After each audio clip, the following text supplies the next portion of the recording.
The Word of God is serious. Can you say amen? You don't play with it. You don't mock it. You don't reject it. You don't manipulate it. You obey it. Welcome to the program Warning.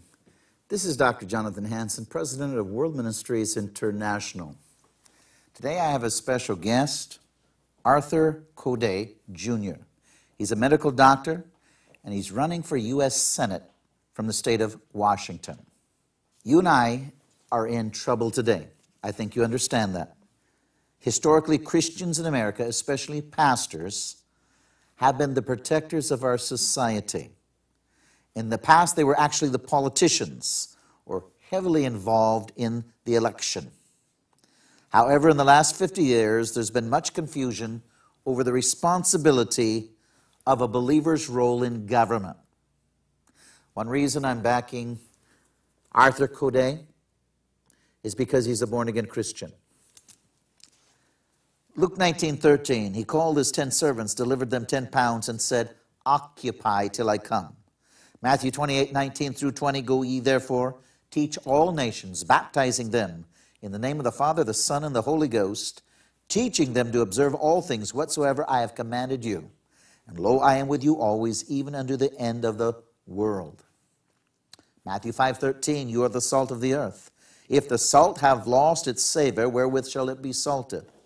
It is therefore good for nothing but to be cast out and trodden under the foot of men." So we have the words occupy, teach, and salt, all words instructing Christians to be heavily involved in shaping and influencing their society. I don't know if you understand, but the laws are being changed right now. Culture is being changed. We're in lawlessness. It's just like it was in Germany in Hitler's time, when the Christians watched and did nothing. As the laws were changed, then the laws against the Jews, then they arrested the Jews, then they sent them to be killed, and the Christians still did nothing until Hitler turned on the Christians. So 6 million Jews were killed and 12 million Christians. How long, ladies and gentlemen, are you going to wait to get heavily involved in your society? Occupy, teach, salt. The Bible says, if we are not salt, we're good for nothing. In other words, to paraphrase it, if we don't lead for freedom, for prosperity, if the church doesn't lead, the pagan leads you, and persecution is the result.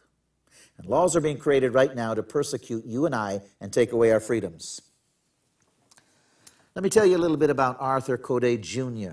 Art KEIDAR is a medical doctor who sees Medicare and Medicaid patients, the elderly, permanently disabled, and very poor.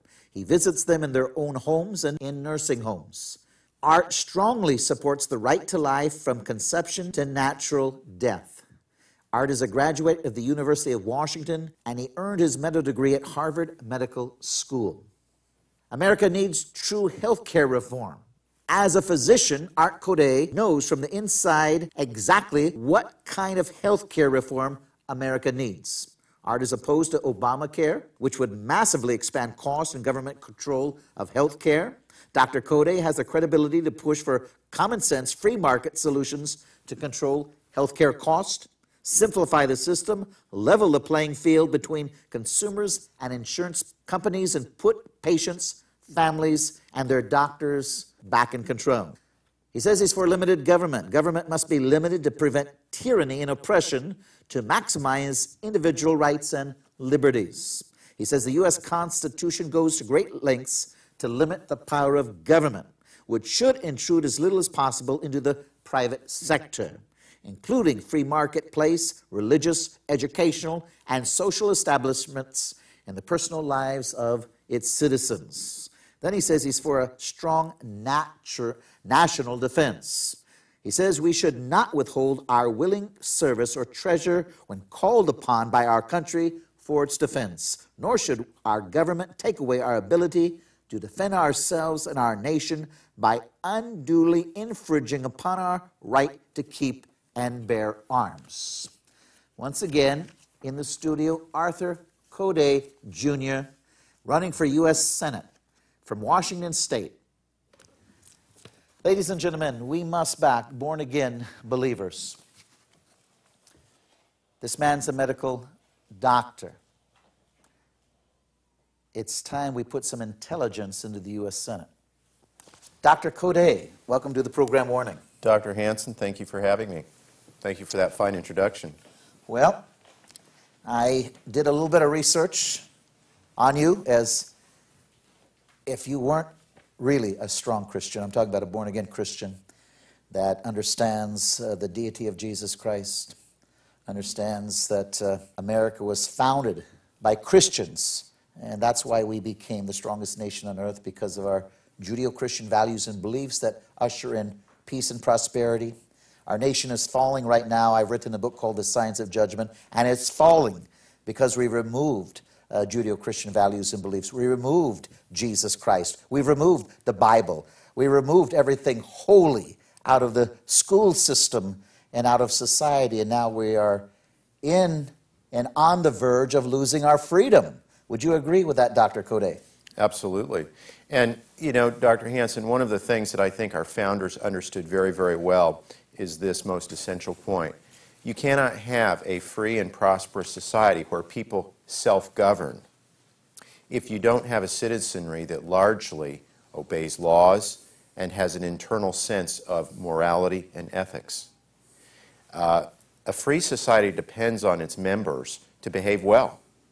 And if people in society are not going to behave well, then you have to have a powerful government that enforces more and more laws and takes away more and more of our rights and freedoms so that it can enforce those laws.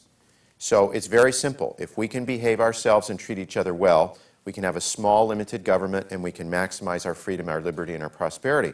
If we do not have that internal compass or code, it's going to take a big, heavy-handed, powerful government to keep us in line.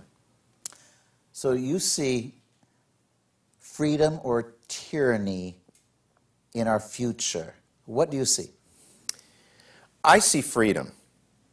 However, there's a risk of tyranny. And tyranny is the natural course of human institutions and governments. I mean, you don't have to even be a scholar of history or even follow the news very closely to understand how many countries have fallen into tyranny of one kind or another, both in antiquity as well as today. And we are one of the few blessed nations that has largely enjoyed freedom over tyranny. And that really goes back to what you were saying. It goes back to that internal code that we have as a Judeo-Christian nation. We understand that it's wrong to kill. We understand that it's wrong to steal, that it's wrong to bear false witness. And when people observe those commandments given by God, we have harmony, we have peace, we have prosperity, and we don't have tyranny. But if we can't obey those things, and if we don't esteem and value those things, in fact, even worse, if we attack those things publicly and use the instrument of government to attack those values, we will have tyranny, we will have oppression. I had you on this program, as I shared at the beginning. I did research on you. And because, frankly, I don't want to waste my time, my energy, or my money to put somebody on this program that's not truly born again, that doesn't understand there is a living God, and his name is Jesus. Why is there only one way? Because there's a living God. That's the reality. President Obama is ashamed of Jesus Christ. In fact, by all admission, he's not even a Christian. He denies the deity of Christ. He belittles the Sermon on the Mount. He's for abortion, for homosexuality, but he's against Jesus, and he's taking away our freedoms right now with everything that's holy. He's actively involved in policy that is creating our bankruptcy, and I believe this is a created crisis. So President Obama, by all of his actions, his statements, is not only against Jesus Christ, but he's against the freedoms that you and I experience right now under the Republic of America. It looks like he's trying to move us into this new world order. Dr. KEIDAR? Well, it is critically important for any nation to have leaders who are godly men and women who understand the foundation of faith that built this country. And I know that there are many revisionist historians who would like to somehow misrepresent the actual historical reality of how this nation was founded. This nation was founded by men and women who believe in God. And in particular, they believed in Jesus Christ as the Son of God. And they believed in the Holy Bible as the inspired Word of God. And they took those principles and they built a great nation. And this nation cannot stand if you remove those principles. And this is why it's so important that we have men and women in elected office or appointed as judges who understand those principles, who live by those principles, because they know that no nation can stand without those principles. And whether it's the president or somebody on your local school board, it's critically important that we have people who live by those principles. I wrote an article titled Radical Liberal Politics and the Nations. It says the church in America is facing persecution like never before because believers in America are ignoring all the signs of an invading humanistic radical liberal army that is determined to remove all vestiges of Jesus Christ and the traditional values, beliefs, and morality under which America was founded and prospered. And it goes on and on. Radical Liberal Politics in America and the Nations. It says, William Ayres, founder of the Weather Underground organization that set bombs in public buildings and escaped imprisonment because of a government mistake in collecting evidence, boasted, quote, guilty as hell, free as a bird, unquote. This radical liberal revolutionist worked on the board of a nonprofit, the Chicago Annenberg Challenge, with President Barack Hussein Obama for 5 years, according to the Whistleblower magazine. January 2009, quote, to push a radical agenda on public school children, unquote. Now, in Phyllis Schlafly's report, January 2009, she states that William Ayres taught that, quote, education is the motor force of revolution, unquote. And, quote, in 2008, he was elected by his peers as vice president for curriculum of American Education Research Association, the nation's largest organization of education professors and researchers, unquote. Dr. Coday, we have outright people guilty of treason.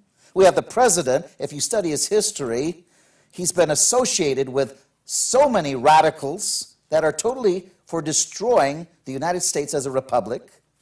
And yet the American people allow a president that's admitted his father was a Kenyan, which already, according to the Constitution, he's not qualified to be president. We are in total lawlessness.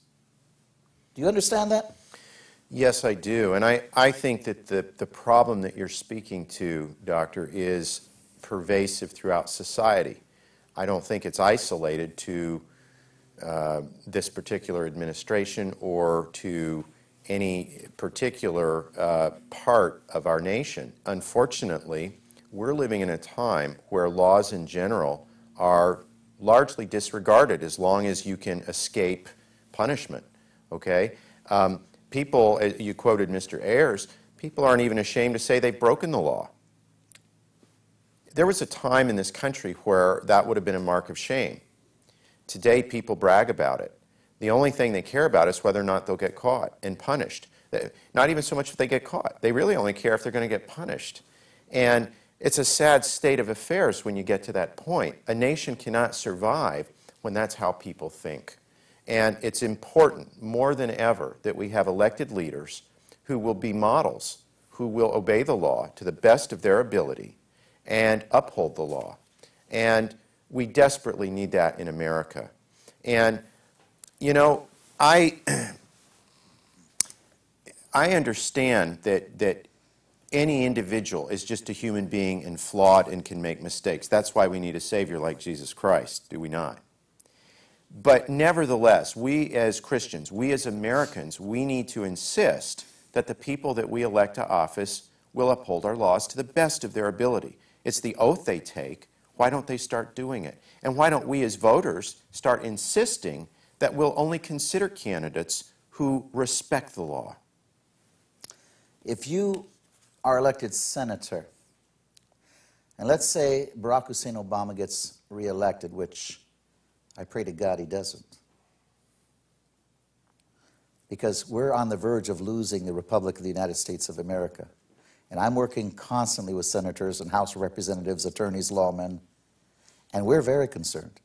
We're speaking all through the U.S. But if they pushed for impeachment, because this man's father, he's already admitted, was a Kenyan, that disqualifies him if you're a constitutionalist. And then he's put up different false birth certificates that are totally illegitimate and filled with fraud, which is a criminal offense. I've done 12 programs with Attorney Stephen Pidgeon, several on impeachment. Would you vote to impeach him as a senator in the Senate? If credible evidence was presented to me as a sitting member of the U.S. Senate, I would act according to the evidence. Again, back to the whole question of will we uphold the law or will we not. These types of decisions should not be politically driven. They should be based on the law. And if there is credible evidence presented to the Senate, I would have to go with the evidence and the law. And not being firsthand familiar with the evidence, it's very difficult for me to comment specifically on it. But I can say that when you're talking about the credentials of somebody holding a high office like the presidency of the United States, we all must insist to the fullest degree that the constitutional requirements for holding office are fulfilled and that it's documentable. It's easy to demonstrate that the individual in question clearly holds the credentials to hold that office. That's essential. Well, the reason why I'm asking you different questions is we have such ignorance right now through the House and the Senate, and we have progressives that are outright guilty of treason. We have people that don't seem to understand the seriousness of the issue. I started this program talking about are we going to have freedom or tyranny? Because I've been meeting with different leaders, both in the House and the Senate, and they are very concerned that we're about ready to move into tyranny if we don't put the right people back in, if we don't stop this insanity. They realize that they're nullifying all state rights, they're moving us into a dictatorship, and people are very concerned out there. So if we don't put the right people in, the House and the Senate, we're in trouble. We've got to put people realizing the seriousness of the issue. We absolutely do. And I think that one of the greatest dangers to political stability in America today is the fact that our economy and our currency are at risk of collapse if we don't change course. And I don't mean to sound like I'm too much of an alarmist, but let me just say this. If you have a patient, now I'm speaking as a medical doctor, if you have a patient who has a family history of cancer, who is smoking 2 packs of cigarettes a day, and they're 30 years old, as a doctor, you would not be fulfilling your duties if you didn't make sure that your patient clearly understood he's at risk for developing lung cancer. As a physician, I certainly understand that certain practices or certain types of behavior will have consequences to a person in the future. And the same is true of a government and an economy. If you're going to pursue certain policies year after year, you can expect certain results. If we continue massively inflating our money supply in America because we have to sort of literally print more money in order to cover the cost of the deficit. In other words, we take in this much money in tax revenue and other forms of revenue, but our government expenditures up here, we close that gap every year by borrowing some and printing some. Well, that amount we keep printing is a lot, and the amount we keep borrowing is a lot. And when your debt gets too large and you dilute the value of your money by inflating the money supply too much, you invite economic collapse.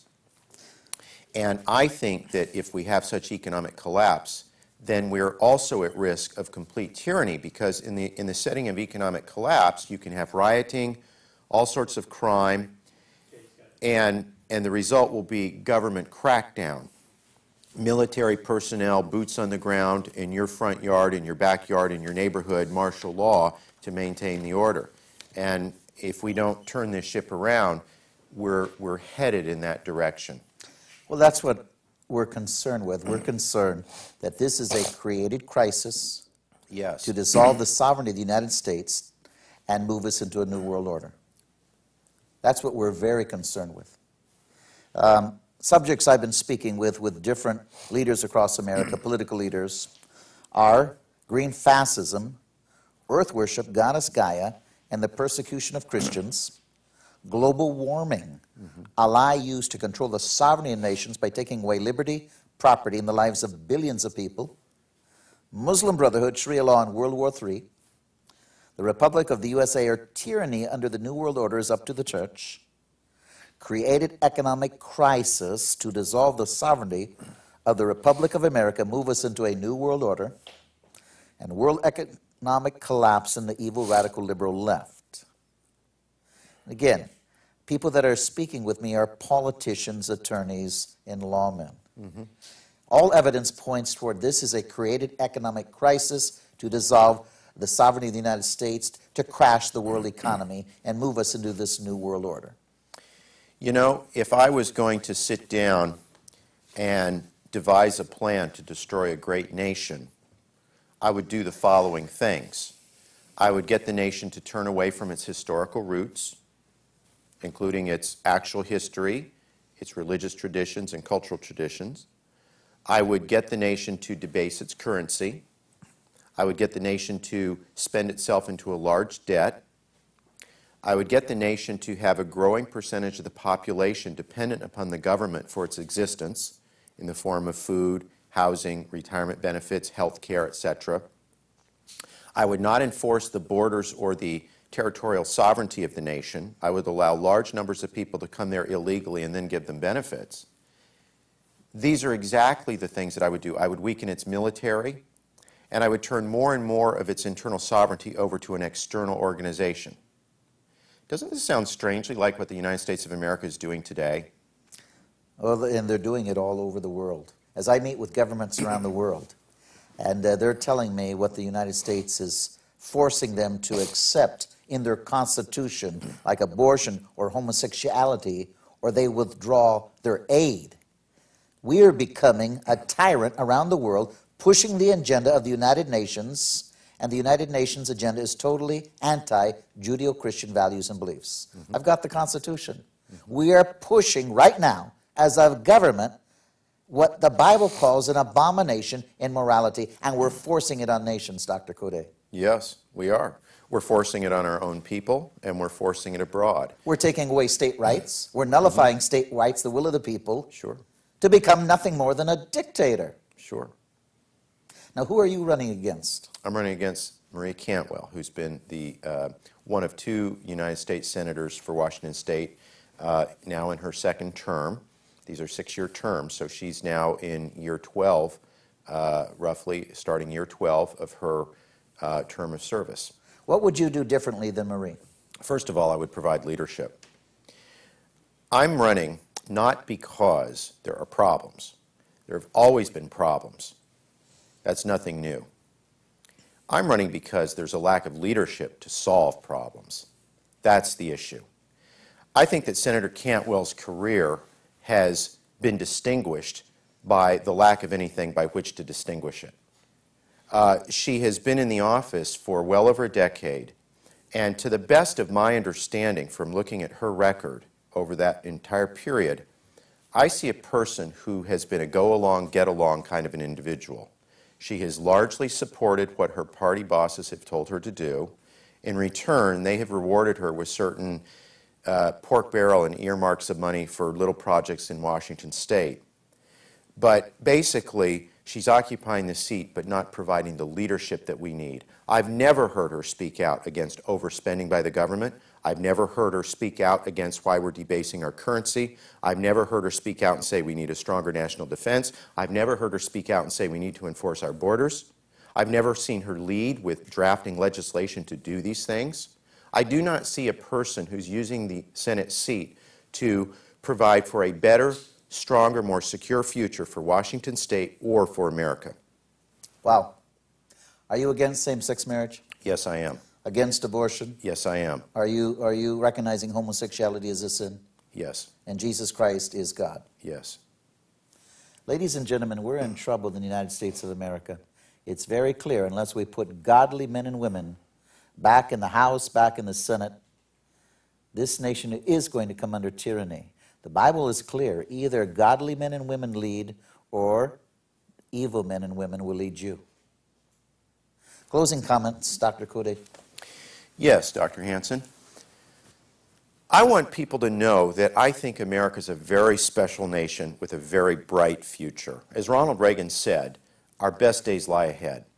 And I think that that is a timeless statement, meaning that if we do the right things today, if each and every generation does what it should do, there will always be a bright and better future. Unfortunately, we've stepped back from that. We've shrunk away from the American tradition of always doing what we should today to make for a better tomorrow. I'd like to change that. I'd like to provide the authentic leadership with courage, with determination, with vision that America needs to regain economic strength and prosperity, to bring jobs back, to make it a positive climate for business, to reestablish a strong educational system, to defend our country, and to stand up for the values that we believe in. I think America is ready for new leadership. I know Washington State is, and that's why I'm running. We must put the best men and women in office that are truly born again, or we will come under tyranny. We're in a spiritual battle and a cultural battle. God bless you, and God help you, and God bless America. The Word of God is serious. Can you say amen?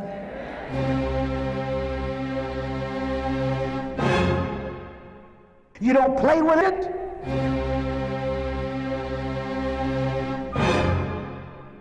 You don't mock it. You don't reject it. You don't manipulate it. You obey it. Do you enjoy my warning television program? If you do, I need your help. Judgment is escalating. The cup of iniquity is becoming full for the United States of America. The science of judgment is sweeping the world. Every nation is being judged. The New World Order, Islam and a 12th Imam, the Mahdi, World War III, the Mark of the Beast, the Plagues of God, over 2 billion people dying, Armageddon, and the return of Jesus Christ. Please, won't you help me sound the alarm? Partner with me. Even a one-time gift would help. Telephone now, 360-629-5248. That's 360-629-5248. 360-629-5248. Thank you and shalom.